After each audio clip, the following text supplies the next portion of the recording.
Michelle Raizada. I am a YouTuber and a very happy New Year 2023 to all of you guys. I know it has been a long time since I put a long form video on the channel, but I was a bit busy. But I am finally here, and I am really excited about this video because I went on a solo trip for the first time ever in my life, and that was in Scotland. And this video is going to be about my 4-day itinerary, and I'm sure this video will have a lot of helpful tips for you. So let's get into it. A bit of background info. This video is about the summer months because that is when I was in the UK. I was there in the months of August and September, and it was the beginning of September when I went to Scotland. So keep that in mind because your itinerary can change a lot during the winters. So I was staying in the UK with my relatives. So since I was staying in England with my uncle, that was my base, and from there I went on different trips around the UK. So I was in Scotland for 4 days. 2 days I spent the night in Edinburgh, and 2 days I spent the night in Inverness. Now, speaking about the cities themselves, both the cities are really walkable. You can walk almost everywhere. A lot of the places that you want to see are very close by. But when it comes to places that are outside the city, like the Highlands, the travel part becomes a bit of a hassle because you either need to rent your own car, or you can take a cab, which is really expensive, or you can take a guided tour, which is what I did. In both the cities, on the first day, I kept the first day to explore the cities themselves,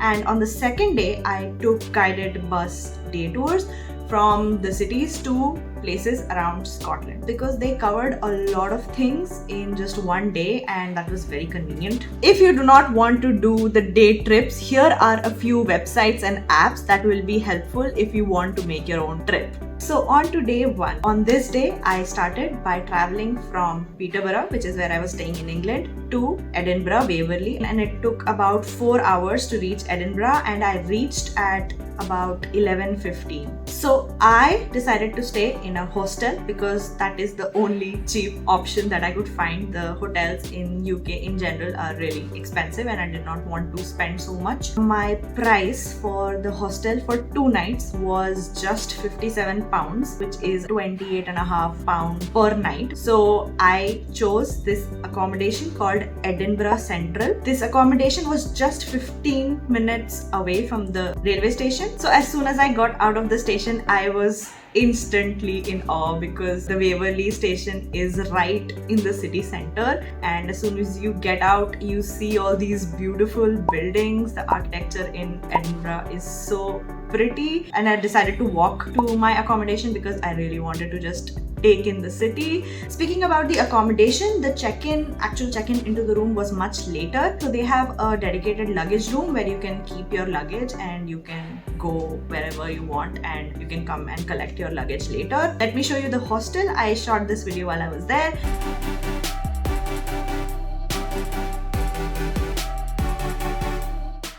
So I am in my room in Edinburgh Central accommodation. So let me show you the room. It is really good. I was not expecting it to be this good, but yeah, let me give you a quick room tour.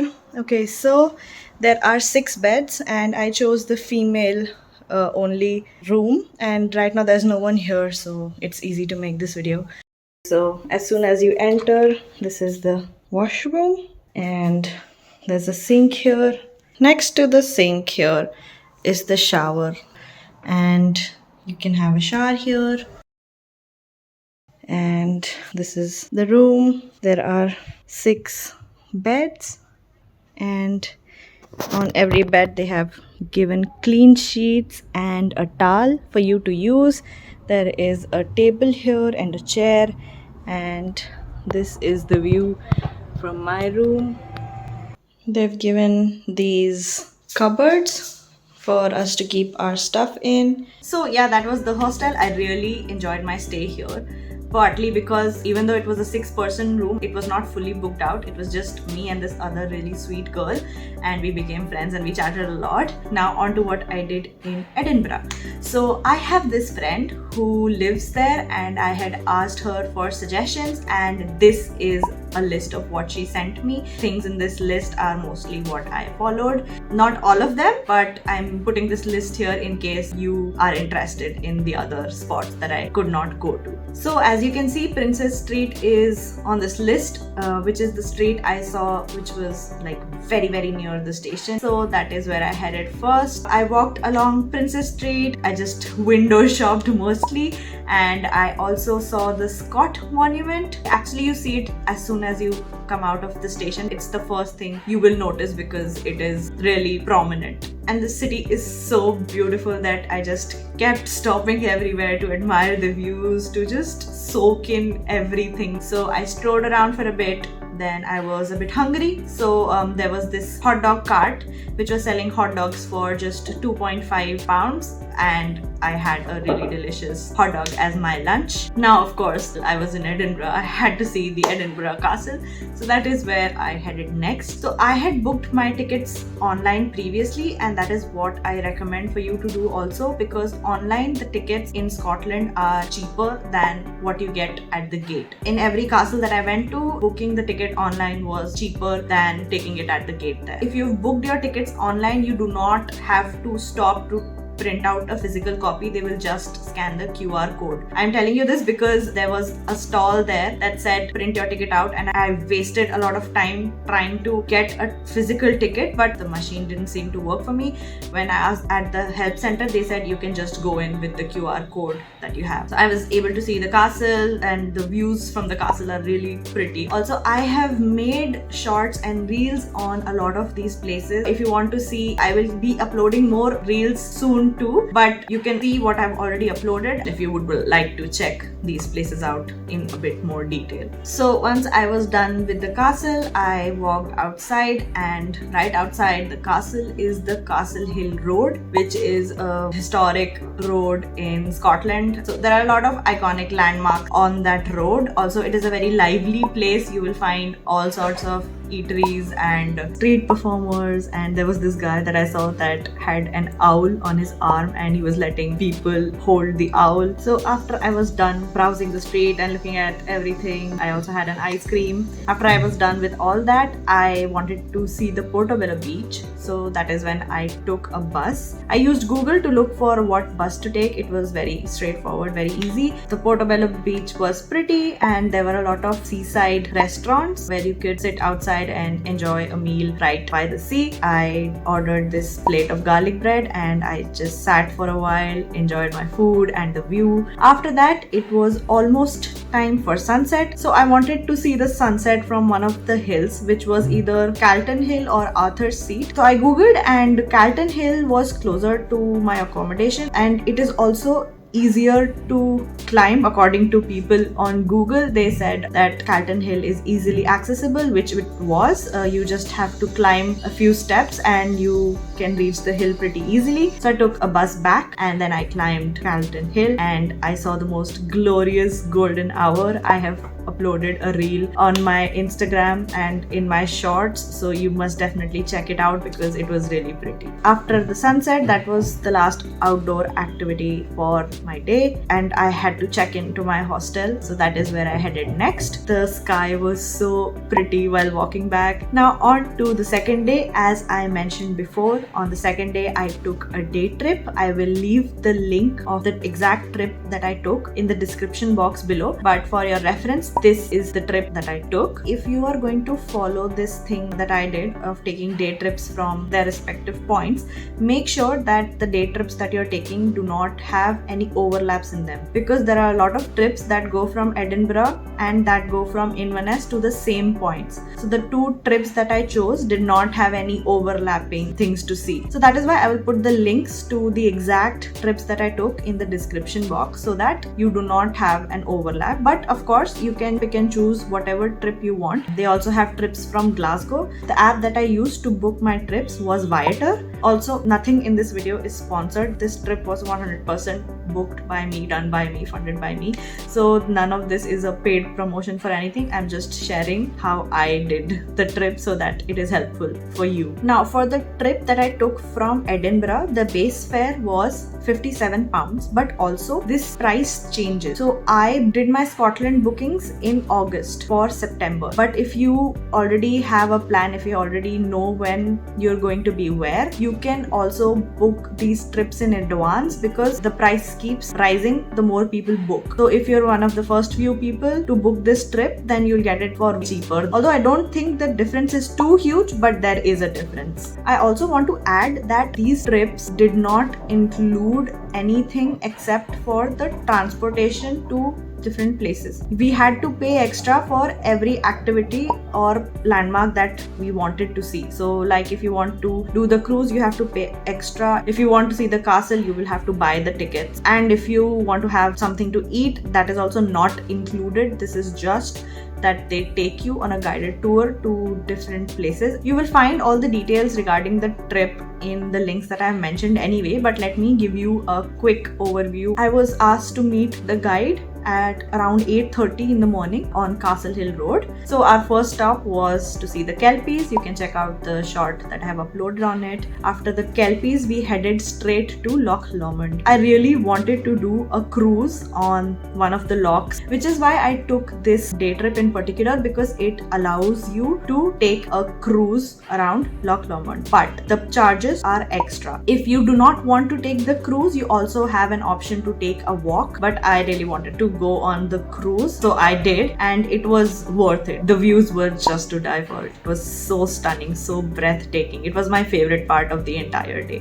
Also, the cruise company is different from Viator, so you can also do the cruise regardless of whether you take this trip or not. The company is called Sweeney. I will link it in the description box for your convenience. After the cruise, it was time for lunch, and they took us to this really pretty and quaint village called Aberfoyle. Some of the restaurants also had outdoor seating, so that is where I had my lunch. The next stop on the trip was Stirling Castle, and this castle hands down was definitely my favorite castle of the entire trip. I went to a lot of forts and castles in the UK, but this was my favorite, mainly because they had a lot of interactive displays, so it was really interesting and really kept me engaged throughout. Also, I would like to mention that these were just the main points of the trip, but every trip also has photo stops where you could go out and click pictures and look at the views. So after everything, the bus dropped us back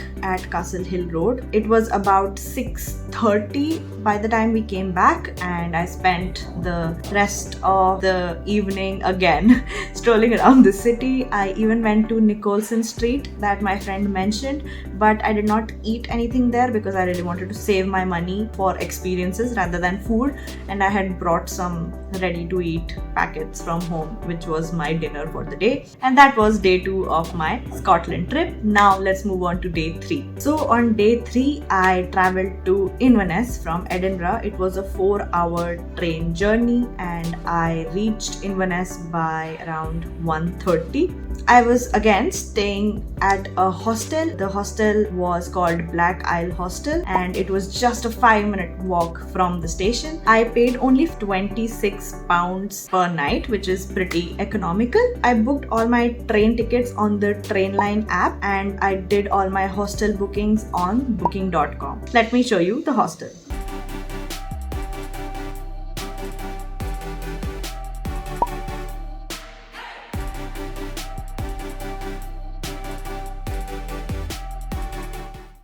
Okay, so I am in my room. The rooms look nice. They are spacious and airy.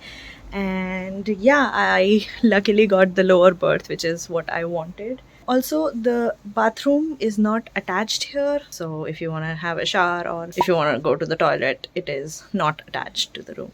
So now that you have seen the video, I would also like to talk about a few things about this hostel in particular. This hostel does not have any lifts, so I had to carry all my luggage to the second floor to check in and then back to the first floor to put my stuff in my room, which is fine for me. But if you are someone who cannot climb stairs, or if you're with someone who has difficulty climbing stairs, I would not recommend this hostel. The second thing was that the beds in the hostel were made of metal and they were really creaky. So if anyone in the room, even if they were just turning over, the beds creaked really loudly. So I was up for a long time, couldn't get proper sleep. I thought I should mention this because I was really drowsy the next day and that kind of hampered my experience a bit. But overall, I really liked the price and the facilities at the hostel. Now on to what I did on day 3. So once again, I mostly walked around the city at first, just soaking in everything, the markets, the beautiful river Ness. I had a lot of fun just walking around and taking it all in. Also, I booked a walking tour because I wanted to know more about the place. So this is the walking tour that I booked. I will also link it in the description box below. So it took us around and told us a lot about the history of the place, and I got to know a lot more than I could have if I had just walked on my own. One thing I would also like to point out is that the walking tour mentioned the Inverness Cathedral, but I did not know that they would not be taking us inside. And if I had known, then I would have gone to the cathedral by myself when I was exploring. The entry was just £1, so it wasn't much and I could have gone. And by the time the tour was over, the cathedral had closed, so I could not visit it, but I'm mentioning it so that you can add it to your itineraries. The sun was setting by the time the walking tour was over, so I headed to the next destination on my list, which was the Ness Island. So Ness Islands are a group of tiny islands on the river Ness, and they are connected by footbridges, and they make for a really lovely and scenic walk. The whole walk to the islands was also so pretty because it was sunset time and the river Ness was glowing and it was just really scenic. I just sat for a while in the Ness Islands taking in the scene. It was so peaceful, so calm, not many people there. After that, I just walked back towards the city center. It was nighttime by the time I came back and it was time for dinner, so I was looking for a place with live music because there were a lot of places in Inverness that had live music events going on. So I found this bar where this guy was singing really well and playing the guitar, and as soon as I heard it, I was like, I have to go in here.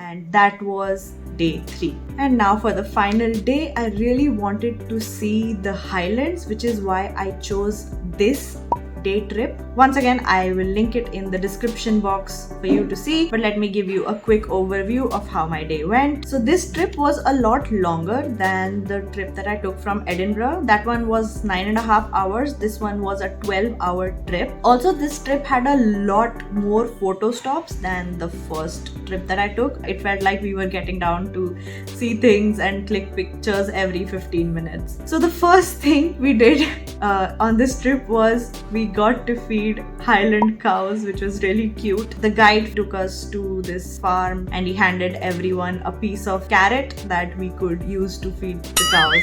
After that, we journeyed through the Highlands. The views were stunning. Then we headed to the Eilean Castle. Again, the entry was extra. These are some of the shots from the Eilean Castle. After the Eilean Castle, we headed to Isle of Skye, which is one of the famous islands in Scotland. We headed straight to Portree first, which is the capital of Isle of Skye, and we were given a 1-hour break to have lunch and do whatever. Of course, everyone knows how famous Scotch whiskey is, but while I don't drink whiskey, I really wanted to try the whiskey ice cream. There was a store there selling whiskey ice cream, so I took that. It was really delicious. For lunch, I just bought little snacks from the local store and I just walked around the beautiful little town of Portree. It was just a very lovely afternoon. After our lunch, the bus took us through the highlands. There were a lot of photo stops on the way, just very pretty scenery all around. We also saw Kiltrock and we saw the sea. There were so many viewpoints. It was just breathtaking, so pretty.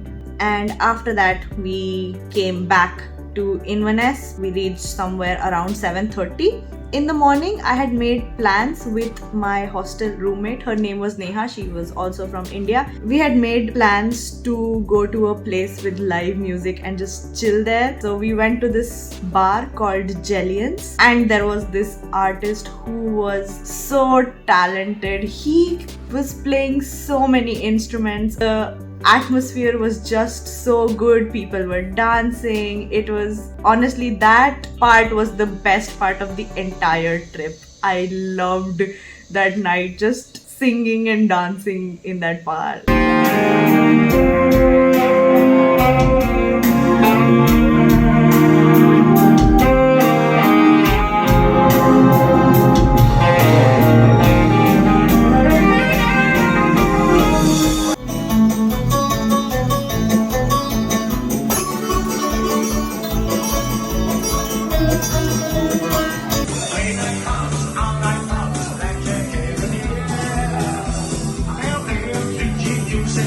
And that was my 4th day in Scotland. So this was the best trip, and even though I have a lot of content that I shot before this from London and all around the UK, I was really excited to post this one first. If this contributes even in some way to your Scotland trip, please let me know. It makes me really happy to know that my videos have helped people. Don't forget to hit the subscribe button and click on the bell icon so that you get notified every time I post a video. Even though I am busy with a lot of things, I will try and make sure to put out as much content as fast as I can, since it's just a one-man army here doing all the work. Thank you so much for watching. I will see you guys in the next video. Bye.